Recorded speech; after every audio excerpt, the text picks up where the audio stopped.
नमस्कार। उपज केयर संस्थान के YouTube चैनल पर आप सभी का हार्दिक स्वागत और अभिनंदन। जैसा कि YouTube संस्थान के YouTube चैनल पर रोजाना पशुपालन से संबंधित महत्वपूर्ण प्रश्न सॉल्व करवाए जा रहे हैं, तो आप जो है इन प्रश्न को देखकर परख सकते हैं कि आपकी तैयारी कितनी सुदृढ़ है अभी। तो आज के सेशन में हम आगे बढ़ते हुए चर्चा करेंगे अपने पहले प्रश्न के बारे में, जो कि पशुपालन से संबंधित है।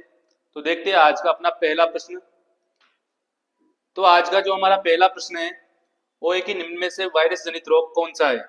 Which disease is causes of virus?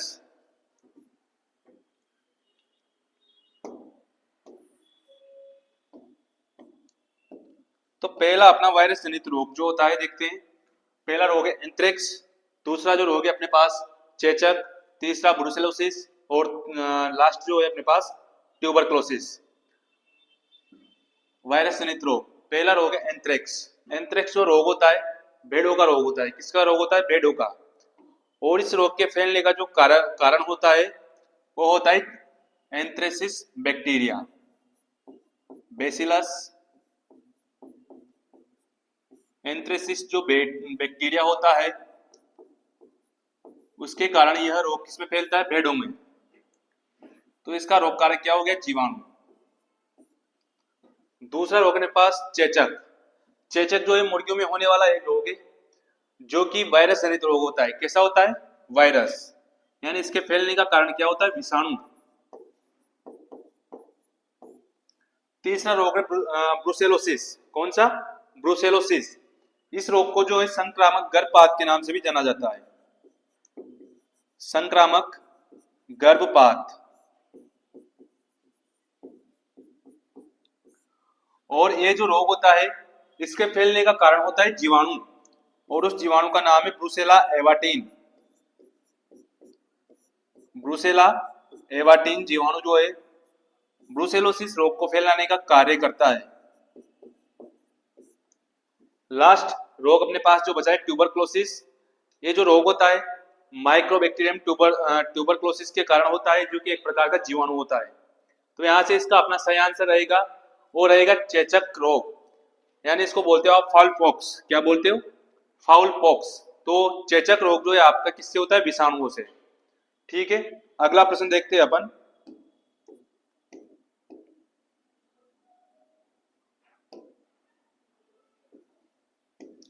हाँ, अगला प्रश्न है अपना कि भारत के कुल दूध उत्पादन में सर्वाधिक योगदान है गाय, भैंस, भेड़, बकरी। यानी राजस्थान में जो टोटल दूध उत्पादन होता है उसमें सबसे ज्यादा योगदान कौन से पशु का होता है? गाय का, भैंस का, भेड़ का या बकरी का?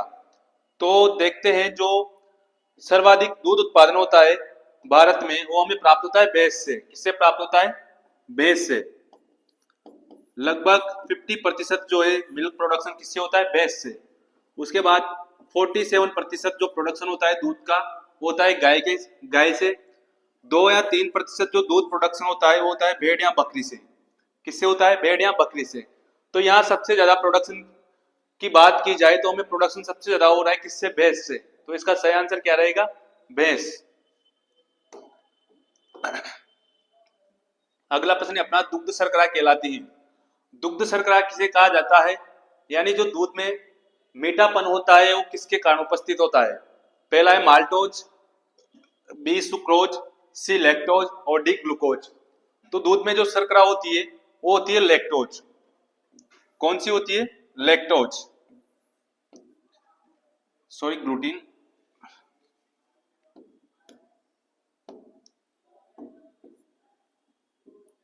कौन सी शुगर उपस्थित होती है? लैक्टोज। और लैक्टोज एक प्रकार की डाइसेकेराइड शर्करा है। कौन सी? डाइसेकेराइड, जो कि ग्लूकोज और गैलेक्टोज से मिलकर बनी होती है। ग्लूकोज और गैलेक्टोज। दुग्ध शर्करा को जो है दुग्धम भी कहा जाता है, या इसको बोल देते हैं कार्बोहाइड्रेट।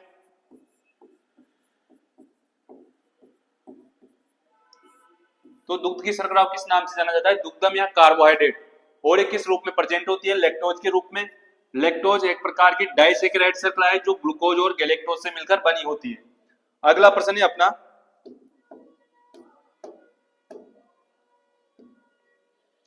अगला प्रश्न है दूध में पाई जाने वाली प्रोटीन कहलाती है केसिन, राइसिन, ग्लूटीन या ग्लोबुलिन। तो दूध में जो है सबसे ज्यादा पाई जाने वाली प्रोटीन जो होती है वो होती है केसिन। कौन सी होती है? केसिन। लगभग दूध का 80% भाग जो है केसिन प्रोटीन से मिलकर बना होता है। कितना प्रतिशत होता है? 80%। और केसिन प्रोटीन के कारण ही जो है दूध का सफेद रंग होता है। दूध का सफेद रंग कौन सी प्रोटीन के कारण? केसिन के कारण। यहां से इसका सही आंसर रहेगा अपना केसिन। आगे का प्रश्न देखते हैं कि निम्न में से सर्वाधिक अंडे देने वाली मुर्गी की नस्ल है। पहला जो ऑप्शन है अपने पास वो है व्हाइट रॉक, सेकंड ऑप्शन रोडे आइलैंड रेड, थर्ड ऑप्शन है रेड कॉर्निश, उसके बाद फोर्थ है व्हाइट लेगून। तो विश्व में सबसे ज्यादा जो अंडे देने वाली मुर्गी की नस्ल है वो होती है व्हाइट लेगून। कौन सी है? White lagoon. ये जो मुर्गी आपकी लगभग इसकी सब ब्रीड होती है कितनी? 12। लेगून की सब ब्रीड कितनी होती है? 12। जिनमें से एक ब्रीड कौन सी है? White lagoon. कौन सी है? व्हाइट लेगून, जो कि जानी जाती है सबसे ज्यादा अंडा उत्पादन के लिए। ये जो है लगभग अपने एक वर्ष में 220 से 280 अंडे तक दे सकती है। 220 से 200 अंडे प्रति वर्ष दे सकती है। कौन सी नस्ल? White lagoon. तो सबसे ज्यादा अंडा उत्पादन के लिए व्हाइट लेगून नस्ल को जाना जाता है।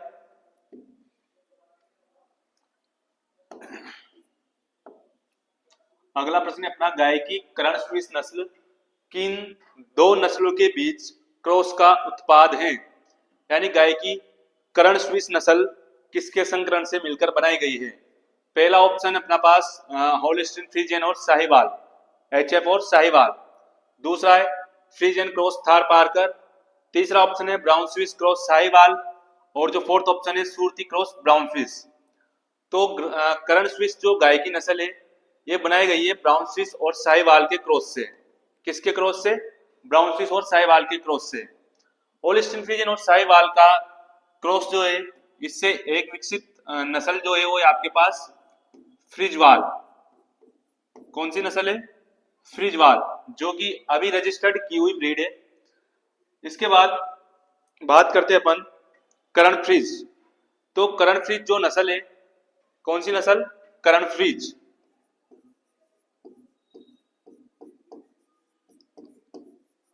ये नस्ल डेवलप की गई होल्स्टीन फ्रीजियन और थार पारकर के क्रॉस से।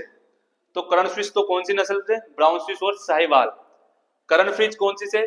होल्स्टीन फ्रीजियन क्रॉस थार पारकर। फ्रीजवाल का क्रॉस क्या है? Holstein Friesian cross Sahiwal. यहां से सही आंसर है इसका सी नंबर।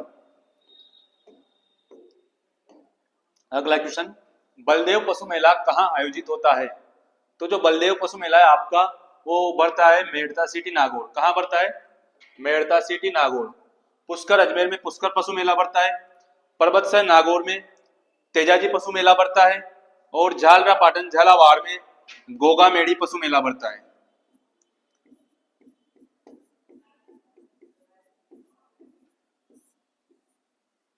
परबतसर नागौर तेजाजी पशु मेला यहां बढ़ता है, सॉरी चंद्रभागा। कौन सा? चंद्रभागा। यहां बढ़ता है पुष्कर पशु मेला अजमेर में, और यहां बलदेव पशु मेला। तो इसका सही आंसर जो रहेगा 1 नंबर। अगला प्रश्न है अपने पास, श्री चंद्रभागा पशु मेला कहाँ लगता है? अभी पिछले क्वेश्चन में हमने बात की थी चंद्रभागा पशु मेला झालरा पाटन झालावाड़ में चंद्रभागा नदी के किनारे बढ़ता है। तो इसका सही आंसर झालरा पाटन झालावाड़। तिलवाड़ा जो पशु मेला है आपका यहाँ बढ़ता है मल्लीनाथ पशु मेला।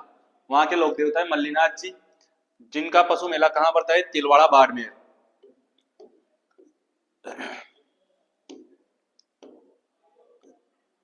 अगला, व्हील कहलाता है गाय का मांस, भैंस का मांस, सुअर का मांस या नवजात बछड़े का मांस। तो जो गाय का मांस होता है उसको जाना जाता है बीफ के नाम से। किसके नाम से? बीफ। भैंस का मांस जो होता है उसे केरा बीफ,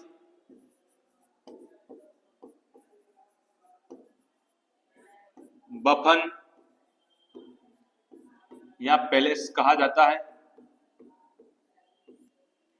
सुअर का मांस जो होता है उसे कहा जाता है पोर्क। क्या बोला जाता है? पोर्क। और जो नवजात बछड़े का मांस होता है उसको कहा जाता है व्हील। तो यहां से इसका आपके पास सही आंसर जो रहेगा वो रहेगा नवजात बछड़े का मांस। आगे देखते हैं, सर्वाधिक दूध उत्पादन करने वाली गाय की नस्लें। हमें दे रखा है कि सर्वाधिक दूध उत्पादन, ना कि भारत या फिर विदेश। तो विश्व में सबसे ज्यादा मिल्क प्रोडक्शन की बात की जाए तो जो सबसे ज्यादा दूध उत्पादन होता है वो होता है होलिस्टीन फ्रीजियन से। किससे होता है? होलिस्टीन फ्रीजियन, जो कि गाय की एक विदेशी नस्ल है। ये जो नस्ल होती है अपने एक वर्ष के ब्यात काल में, 300 दिन के ब्यात काल में लगभग 6000 लीटर दूध उत्पादन करती है। कितना? 6000 लीटर दूध अपने एक ब्यात में देती है। इसके बाद विदेशी नस्लों में सबसे ज्यादा बात की जाए तो जर्सी का आता है, जो कि कितना होता है? 4500 लीटर। फिर साहिवाल आती है, जो साहिवाल आपकी गाय है वो लगभग 2500 लीटर दूध उत्पादन करती है। गिर गाय का जो है 1800 से 2500 या 2000 आप कह सकते हो। ये क्या हो जाएगा? प्रति ब्यात में, यानी 300 दिन में जो है कितना दूध उत्पादन कर देती है। तो यहां से इसका सही आंसर रहेगा अपने पास होलिस्टीन फ्रीजियन। भारत की बात कर ले तो भारत में कौन सा आ जाएगा? साहिवाल। और राजस्थान में पूछा जाए तो राजस्थान में आती है राठी। कौन सी आती है? राठी, जिसे राजस्थान की कामधेनु के नाम से भी जाना जाता है। अगला प्रश्न, राष्ट्रीय ऊंट अनुसंधान संस्थान कहाँ स्थित है? ऊंट के लिए अनुसंधान संस्थान जो है आपका जोड़बीड़ बीकानेर में स्थापित किया गया है। कहां पर स्थापित किया गया है? जोड़बीड़ बीकानेर। इसको जो है शॉर्ट फॉर्म में कहा जाता है NRCC. NRCC, national research centre for camel, जो कि कहाँ स्थित है? जोड़बीड़ बीकानेर। और इसकी जो स्थापना थी वो थी 1984। जोधपुर में एक आपका बहुत महत्वपूर्ण अनुसंधान संस्थान है जिसको बोलते हो आप CAZRI, काजरी। किस नाम से जाना जाता है? काजरी, जो कि कहाँ स्थित है? जोधपुर। अविका नगर की बात की जाए तो यहाँ भेड़ और ऊन से अनुसंधान संस्थान स्थित है। Central ship and food research institute, जो कि आपका कहाँ स्थित है? अविका नगर, मालपुरा, टोंक, राजस्थान। कहाँ स्थित है? टोंक। उसके बाद मथुरा। मथुरा जो है आपका बकरी से अनुसंधान संस्थान है। मखदूम मथुरा कहां पड़ता है? मखदूम मथुरा। तो इसको जाना जाता है CIRG के नाम से, सेंट्रल रिसर्च इंस्टीट्यूट ऑन गोट। तो गोट का तो कहां पड़ता है? मखदूम मथुरा, यूपी। सिप और ऊल का कहां पड़ता है? मालपुरा, टोंक। काजरी का मतलब होता है एरिड जोन, यानी शुष्क क्षेत्र के लिए जोधपुर। और कैमल के लिए कहाँ है? जोड़बीड़ बीकानेर। तो यहां से इसका जो सही आंसर रहेगा वो रहेगा बीकानेर। ठीक है, बढ़ते अपने अगले प्रश्न की ओर। अपना अगला प्रश्न जो रहेगा वो दूध में मधुरित जमाव यानी स्वीट कर्डिंग के लिए जिम्मेदार जीवाणु कौन सा होता है? पहला ऑप्शन है आपके पास बेसिलस सबटिलस, सूडोमोनास फ्रेंगाई, या सबेसिलस माइकोइडिस, या स्ट्रेप्टोकोकस लिक्विफेसियंस। तो दूध में जो है मीठापन यानी मीठे दही के लिए जिम्मेदार जीवाणु कौन सा होता है? अपना पहला ऑप्शन है बेसिलस सबटिलस। कौन सा है? बेसिलस सबटिलस। तो दूध में जो है वैसे तो सामान्यतया कौन से बैक्टीरिया के द्वारा कर्डिंग की जाती है? लैक्टोबैसिलस। लैक्टोबैसिलस जीवाणु जो है कर्डिंग के लिए जिम्मेदार होता है। लेकिन जब दही हल्का मीठा होता है तो उसको बोला जाता है स्वीट कर्डिंग। क्या बोला जाता है? स्वीट कर्डिंग। और ये इसके लिए जो जिम्मेदार जीवाणु होता है उसका नाम है बेसिलस सबटिलस। यानी यह बैक्टीरिया जो है दही का मीठापन बढ़ाता है। कौन सा? बेसिलस सबटिलस।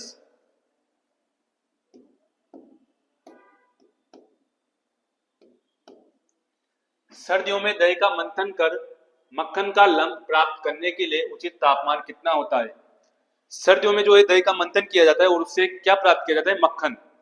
तो ये मक्खन प्राप्त करने के लिए जो दही का तापमान होता है वो कितना होना चाहिए? तो आपने देखा होगा दही सर्दियों के दिनों में ठंडा रहता है, काफी ठंडा रहता है। तो इसमें जो टेम्परेचर होता है वो होता है 11 से 13 डिग्री सेंटीग्रेड। कितना होता है? 11 से 13 डिग्री सेंटीग्रेड। इस तापमान पर आप दही से अच्छा मक्खन प्राप्त कर सकते हो। ठीक है।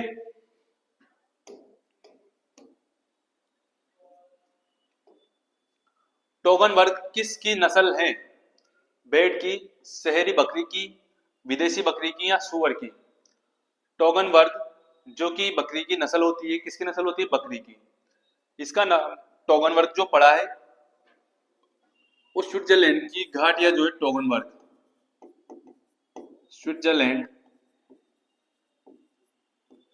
स्विट्जरलैंड की टोगन वर्ग पहाड़ियों के कारण इसका नाम क्या पड़ गया? टोगन वर्ग। क्या नाम पड़ गया? टोगन वर्ग। तो इसका उत्पत्ति स्थान जो है वो कहाँ है? स्विट्जरलैंड। टोगन वर्ग जो है बकरी की सींग रहित नस्ल होती है। कैसी नस्ल होती है? सींग रहित। और विदेशी बकरी की नस्ल है। तो यहां से सही आंसर क्या रहेगा इसका? विदेशी बकरी की नस्ल। राजस्थान में सर्वाधिक मुर्गी पालन कहाँ होता है? तो राजस्थान में सबसे ज्यादा जो मुर्गी पालन होता है, देखते हैं पहला जयपुर। जयपुर में दूध उत्पादन होता है। टोंक, उसके बाद अजमेर और बाड़मेर। तो मुर्गी पालन जो है आपका सबसे ज्यादा होता है अजमेर जिले में। कहाँ होता है? अजमेर जिले में। आपने देखा होगा कि राजस्थान के सांप्रदायिक सद्भावना की सबसे बड़ी जो दरगाह है वो भी कहाँ स्थित है? अजमेर जिले में। ख्वाजा साहब की दरगाह कहाँ स्थित है? अजमेर में।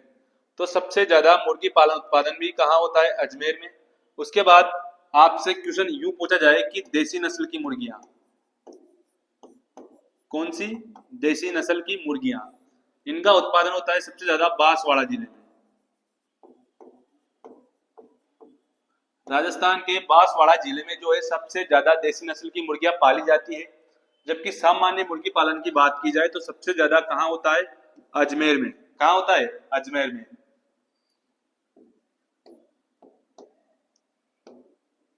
अगला प्रश्न है, गलीचे बनाने के लिए सर्व उपयुक्त ऊन प्राप्त होती है? गलीचे यानी कारपेट। किसको बोलते हैं? कारपेट। कारपेट क्या होते हैं? जो नमदे या दरिया होती है वो किससे बनाई जाती है? मोटी प्रकार की ऊन से, है ना। किससे बनाई जाती है? मोटी ऊन से। तो मोटी ऊन इनमें से ऐसी कौन सी नस्ल है जिसकी ऊन मोटी होती है? पहला मारवाड़ी, बी चोकला, सी कराकुल और डी मालपुरी। मालपुरी नहीं आएगा, यहाँ आएगा मालपुरा। कौन सा आएगा? मालपुरा। तो मारवाड़ी जो है, मारवाड़ी भेड़ की भी ऊन हालांकि होती है, थोड़ी मोटे प्रकार की होती है, यानी उत्तम क्वालिटी की नहीं होती है ना। बी आएगा चोकला। चोकला से आप कैसी ऊन प्राप्त करते हो? छोकी ऊन। छोकी मतलब अच्छी। कैसी ऊन? छोकी ऊन। ये आप कह सकते हो फाइन कारपेट ऊन। अच्छे प्रकार की यानी महीन किस्म की जो ऊन प्राप्त होती है वो किससे प्राप्त होती है? चोकला भेड़ से। किससे प्राप्त होती है? चोकला भेड़ से। और इसी प्रकार अगर मालपुरा भेड़ की बात की जाए तो मालपुरा से प्राप्त होती है मोटी ऊन। कैसी प्राप्त होती है? मोटी ऊन। और इसको जाना जाता है कोर्स कारपेट ब्रीड के नाम से। Course carpet breed. तो नमदे या गलीचे जो बनाए जाते हैं वो कौन सी ऊन से बनाए जाते हैं? मोटी ऊन से। तो यहां से इसका सही आंसर क्या रहेगा अपने पास? मालपुरा भेड़। ठीक है, बढ़ते हैं अपने अगले प्रश्न की ओर। अपना जो अगला प्रश्न रहेगा कि दूध की रानी कहलाने वाली बकरी की नस्ल है, यानी ऐसी कौन सी नस्ल है जिसको जाना जाता है दूध की रानी के नाम से, यानी मिल्क क्वीन के नाम से? पहला ऑप्शन है आपके पास एल्पाइन, बी जमुनापारी, सी सानेन और डी बीटल। तो एल्पाइन जो बकरी की नस्ल है वो तो पाली जाती है फ्रांस में। कहाँ पाली जाती है? फ्रांस। और इसका मेन प्रयोजन होता है मांस उत्पादन।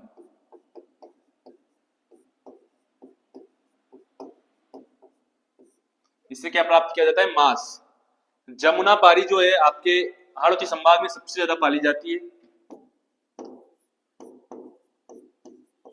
हाड़ौती संभाग है कोटा, बूंदी, बारा और झालावाड़। कौन कौन सा? कोटा, बूंदी, बारा और झालावाड़। यहाँ ये बकरी जो है प्रमुखतया से देखने को मिलती है। सी आती है सानेन। सानेन जो नस्ल है आपकी, इसका उत्पत्ति स्थान है स्विट्जरलैंड। स्विट्जरलैंड। और ये जो बकरी होती है बकरियों में सबसे ज्यादा दूध देती है, इसीलिए इसको जाना जाता है मिल्क क्वीन के नाम से। किस नाम से जाना जाता है? मिल्क क्वीन यानी दूध की रानी। बीटल जो है बकरी की ब्लैक रंग की नस्ल होती है और पंजाब का गुरदासपुर जिला इसका उत्पत्ति स्थान होता है।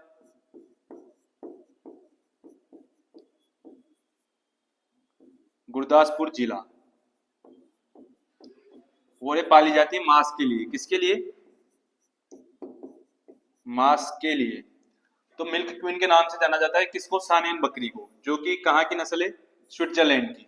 ठीक है। अगला प्रश्न है अपना, बकरी की वह नस्ल जिसके नर व मादा दोनों में दाढ़ी पाई जाती है।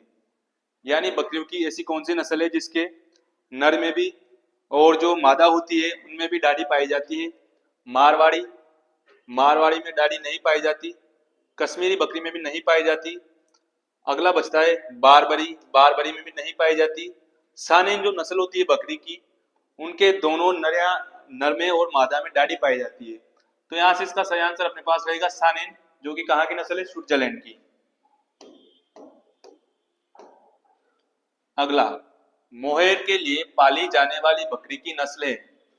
मोहेर एक प्रकार की ऊन होती है। क्या होती है? ऊन। तो इसके लिए बकरी की किस नस्ल को पाला जाता है? पहला एंग्लो न्यूबियन। एंग्लो न्यूबियन को जो है बकरियों की जर्सी के नाम से जाना जाता है।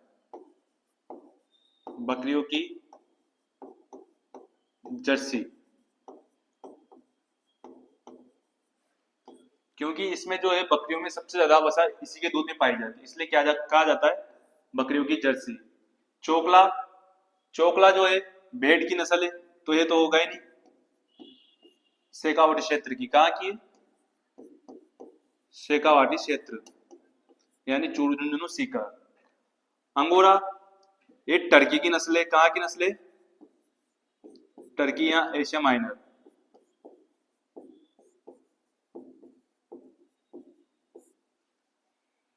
अगला आएगा जकराना। जकराना जो है अलवर जिले की नस्ल है। कहाँ की? अलवर की बकरी की नस्ल है।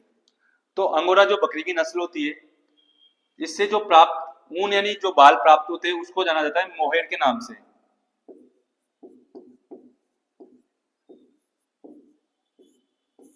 मोहेर के नाम से जाना जाता है। क्या कहा जाता है? मोहेर ऊन। यानी बकरी की जो नस्ल है आपके पास अंगोरा, उससे कौन सी ऊन प्राप्त की जाती है? मोहेर। और अगर आपसे पूछा जाए कि अंगोरा ऊन, क्या पूछा जाए? अंगोरा ऊन। तो ये जो अंगोरा अंगोरा ऊन प्राप्त होती है, ये प्राप्त होती है खरगोश से। किससे प्राप्त होती है? खरगोश से। पश्मीना ऊन की बात की जाए तो पश्मीना ऊन ये प्राप्त होती है कश्मीरी बकरी से। यानी कश्मीर में एक बकरी पाई जाती है, उसको क्या कहते? तो आप कश्मीरी या चंगटांगी। इस बकरी से जो ऊन प्राप्त होती है वो कौन सी प्राप्त होती है? पश्मीना। और अंगोरा ऊन किससे प्राप्त होती है? खरगोश से। अंगोरा नस्ल की जो बकरी है उससे कौन सी ऊन प्राप्त होती है? मोहेर ऊन। ठीक है। ये थे अपने आज के प्रश्न। इसी के साथ हम अगले कुछ प्रश्न लेके आएंगे आपके लिए नेक्स्ट क्लास में। तो आप जो है वीडियो को अधिक से अधिक शेयर करें और लाइक करें। अगर आप उपज के चैनल पर नए हो तो उपज के चैनल को सब्सक्राइब करें। धन्यवाद।